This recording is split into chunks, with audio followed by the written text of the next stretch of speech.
A very good morning, dear students. In class 11th, subject economics, we will discuss about the movement and shifting in the demand curve. Movement along the demand curve and the shifting in the demand curve. Movement in demand curve stands for when there is a change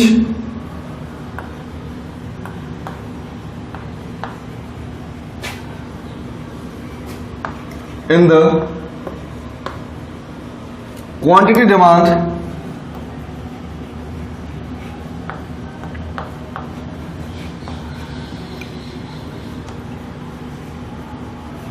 due to change in the price of goods itself, the price of good itself is known as movement in demand curve. तो यहां पर reason क्या निकला कि quantity demand में change कब आएगा? Due to change in price of good itself. अगर गुड की खुद की प्राइस की वजह से अगर डिमांड में चेंज आए तो उसे मूवमेंट कहा जाएगा. तो शिफ्टिंग क्या होगा? शिफ्टिंग का कारण यह लिखते हैं when there is a change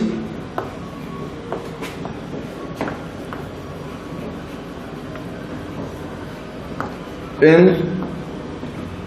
quantity demand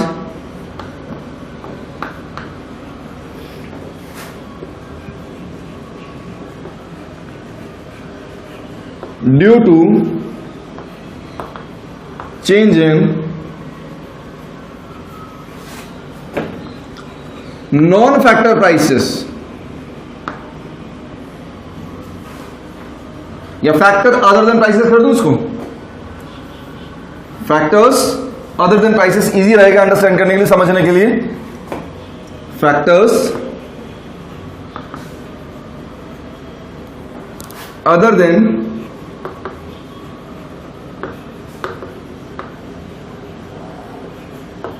the price of good itself.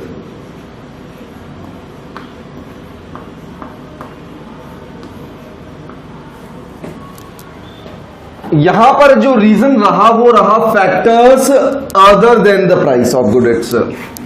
अब अपन कहें कि ये है क्या चीज. अपन ने शुरुआत में डिटर्मिनर्स पढ़े थे. जब डिटर्मिनर्स पढ़े थे तो अपन ने कहा था कि QDX जो कंप्यूट की जाती है it is the functional relationship between PX, PR, Y, taste and preferences, future expectation, number of population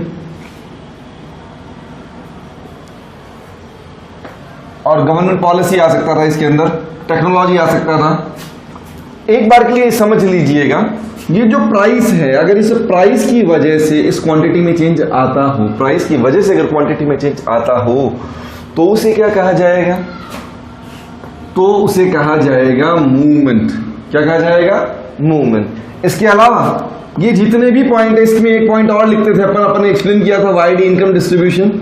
इनमें से किसी भी पॉइंट की वजह से, इनमें से किसी भी फैक्टर की वजह से अगर इस क्वांटिटी डिमांड में चेंज आई तो उसे क्या कहा जाएगा? शिफ्टिंग इन डिमांड कर्व कहा जाएगा. अगला पॉइंट अपन लिखते हैं it can be of two types.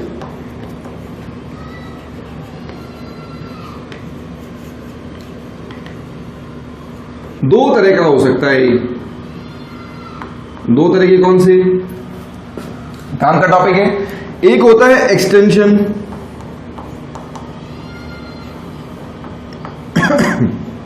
In demand curve. Extension in demand curve. ठीक है. अब एक्सटेंशन इन डिमांड कर्व क्या होता है यही पे लिख देते हैं. व्हेन, अब QD लिख दूं सीधा क्वांटिटी डिमांड को. QD when quantity demand increases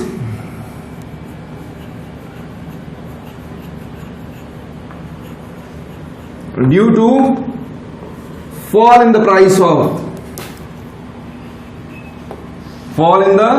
यहां पर इसको QDX लिख देते हैं, यहां पर PX लिख देते हैं। इसका मतलब सीधा सीधा क्या हो गया, यानी कि गुड की खुद की प्राइस कम हो जाने से अगर उसकी डिमांड बढ़ जाए तो उसे एक्सटेंशन इन डिमांड कर कहा जाएगा।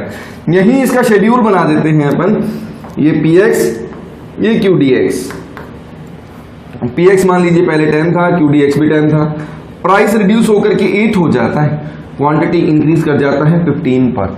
तो प्राइस के रिड्यूस हो जाने से क्वांटिटी का बढ़ जाना, प्राइस के रिड्यूस या डिक्रीज कर जाने से क्वांटिटी का बढ़ जाना, ये देखिएगा OX एक्सिस OY एक्सिस। यहां पर आप क्वांटिटी ले लीजिए 5 10 15, यहां प्राइस ले लीजिएगा 2 4 6 8 10। ये प्राइस आपने वर्टिकल एक्सिस पर ले लिया, ये क्वांटिटी आपने एक्स एक्सिस पर ले लिया, ठीक है। जब प्राइस 10 थी तो क्वांटिटी थी 15, यानी क्वांटिटी भी 10 थी।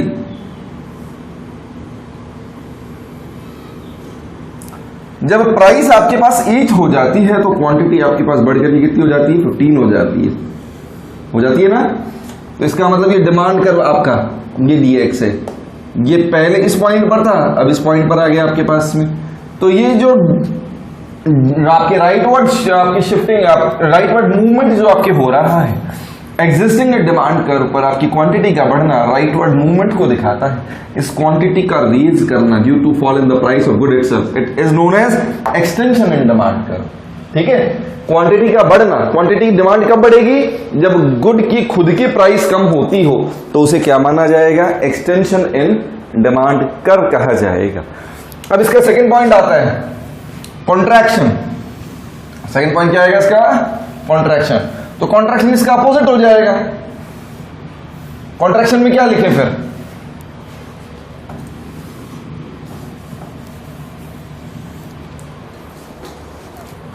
Contraction in demand curve.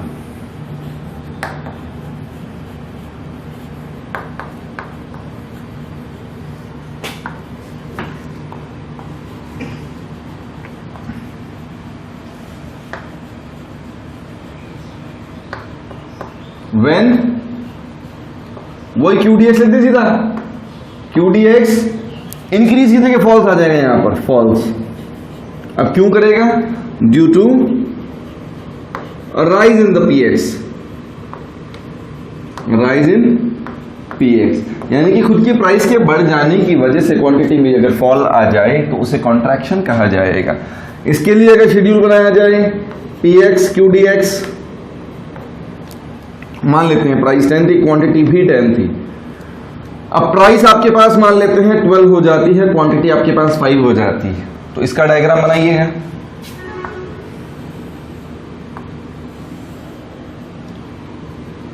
OX axis OY axis, यहां आपने ले लिया 5 10 15, यहां पर आपने क्वांटिटीज को लिया है। यहां क्या लिया है आपने, क्वांटिटीज को, इस X पैरामीटर पर आपने क्वांटिटी को लिया है, और प्राइस यहां लिया है आपने Y एक्सिस पर।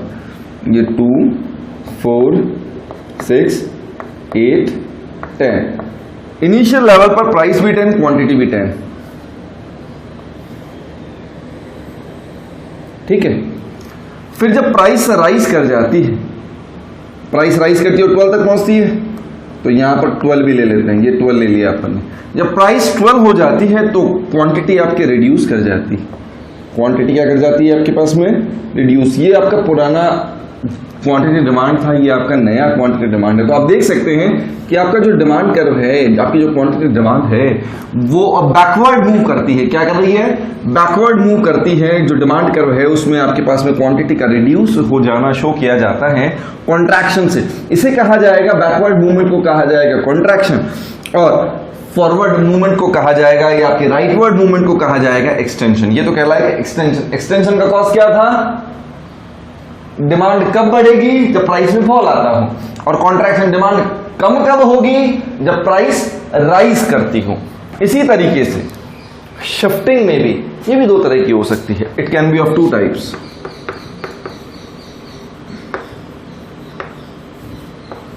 ये भी 2 तरह की हो सकती है। एक हो सकती है आपके पास में increase in demand curve, increase in demand. ठीक है, अब बात कर लेते हैं इंक्रीज इन डिमांड की ही पहले कि इंक्रीज इन डिमांड होता क्या है। अपन लिखते हैं when QDX rise, due to favourable changes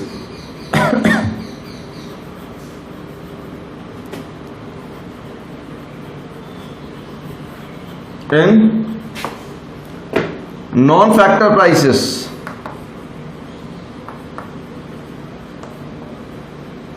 या factors other than the price of good itself, factors other than price of good itself या non-factor prices, उनकी वजह से अगर इनमें से किसी में भी पॉजिटिव चेंज आने की वजह से अगर क्वांटिटी बढ़ जाती है तो उसे क्या कहा जाएगा, इंक्रीज इन डिमांड कहा जाएगा। इस चीज को यहां समझिएगा, मैं यहां लिख देता हूं, मान लीजिएगा ये PX है, ठीक है, ये QDX है, क्वांटिटी डिमांड X है। यहां पर एक बार के लिए मैं PY लेता हूं जो सब्स्टिट्यूट गुड है। PY क्या है, सब्स्टिट्यूट गुड है। इसकी प्राइस 10 थी, इसकी क्वांटिटी भी 10 थी, इनिशियल लेवल पर इसकी प्राइस भी 10 थी। अब होता क्या है कि जो सब्स्टिट्यूट गुड है उसकी प्राइसेस क्या हो जाती है, बढ़ जाती है। सब्स्टिट्यूट गुड की प्राइस बढ़ी है, कोर गुड की प्राइस नहीं बढ़ी है।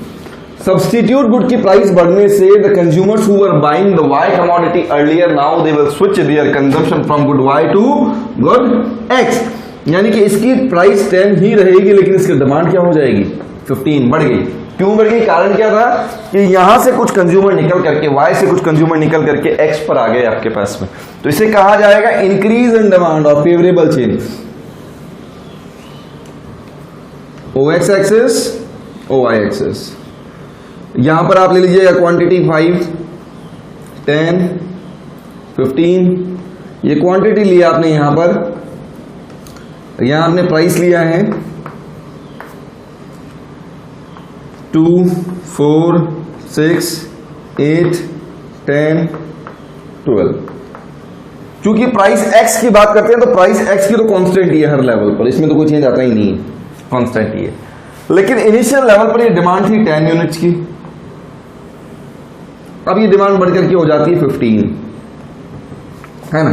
तो ये आपका पुराना डिमांड कर्व, क्योंकि डिमांड कर्व डाउनवर्ड स्लोप करता है, और ये आपका नया डिमांड कर्व, ये D है, ये D1 है, नया डिमांड कर्व है। तो यहां पर देखिएगा आप अपने पुराने डिमांड कर्व से नए डिमांड कर्व की तरफ शिफ्ट कर गए, एक नया डिमांड कर्व आ गया आपके पास में जो कि राइटवर्ड शिफ्टिंग को शो करता है, यानी कि इंक्रीज इन डिमांड में क्या होगा, the demand curve will shift to the right, demand curve will shift to the right. Reason क्या होगा रीजन क्या होगा, favourable changes in non factor prices या favourable changes in factors other than the price. Favourable changes हो क्या सकते हैं, यहां पर अपने दो तरह की गुड्स पड़ी थी, कौन कौन सी गुड पड़ी थी, कॉम्प्लीमेंट्री और सब्स्टिट्यूट गुड। कॉम्प्लीमेंट्री गुड में अगर कॉम्प्लीमेंट्री गुड की कॉस्ट कम हो जाए तो डिमांड बढ़ जाएगी, सब्स्टिट्यूट गुड की प्राइस बढ़ जाए तो आपके जो नए कस्टमर है वो आपको प्रोडक्ट खरीदने लगेंगे, आपकी डिमांड बढ़ जाएगी। इनकम ऑफ कंज्यूमर अगर इंक्रीज करे तो भी डिमांड बढ़ेगी। उसके बाद आपके टेस्ट एंड प्रेफरेंसेस अगर पॉजिटिव चेंजेस आए तो डिमांड बढ़ेगी। फ्यूचर एक्सपेक्टेशन, अगर फ्यूचर में प्राइस राइज करने वाली है तो डिमांड बढ़ेगी। नंबर ऑफ पॉपुलेशन बढ़े तो डिमांड बढ़ेगी। इनकम डिस्ट्रीब्यूशन में अगर इक्वल डिस्ट्रीब्यूशन हो तो डिमांड बढ़ेगी। यानी कि हर एक केस में जो मैंने अभी केसेस बताए, these are the favourable changes, उन केसेस में डायग्राम यही बनना है आपका, ठीक है। अब इसका दूसरा एस्पेक्ट जो आता है डिक्रीज इन डिमांड आता है, क्या आता है, डिक्रीज इन डिमांड, यानी कि वो इसका इनवर्स हो जाएगा।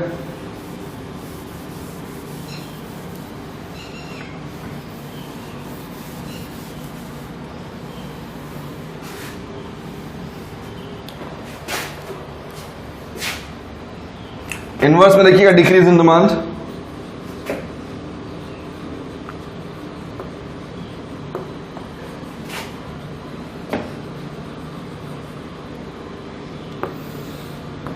इसका मतलब ये हो गया when QDX falls due to, non favourable कर दें इसको या रिवर्सिबल कर दें, non favourable changes in non factor prices,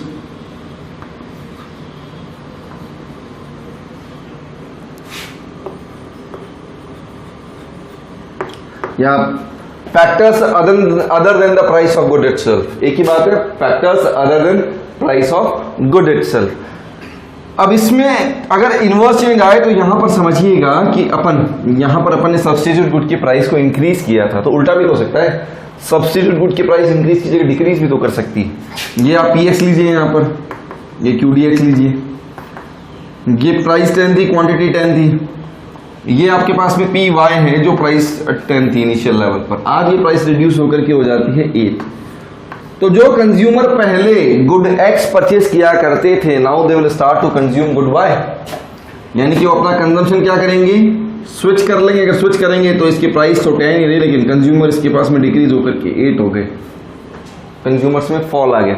जब कंज्यूमर में फॉल आ गया तो अपन यहां पर कहेंगे कि यहां जो डिमांड कर्व बनेगा आपके पास में, वो डिमांड कर्व में सीधा डिमांड कर्व बना रहा हूं, वैल्यूज आप अपने आप रखिएगा, ओ एक्स ओ वाई एक्सेस, ये क्वांटिटी है आपके एक्स एक्सेस पर, ये पी एक्स आपके वाई एक्सेस पर, प्राइस आपके पास में कांस्टेंट है। ये पुराना डिमांड कर्व था आपका, ये नया डिमांड कर्व आपका क्या कर जाएगा, बैकवर्ड शिफ्ट कर जाएगा। ये डी है, ये D1 है, ठीक है।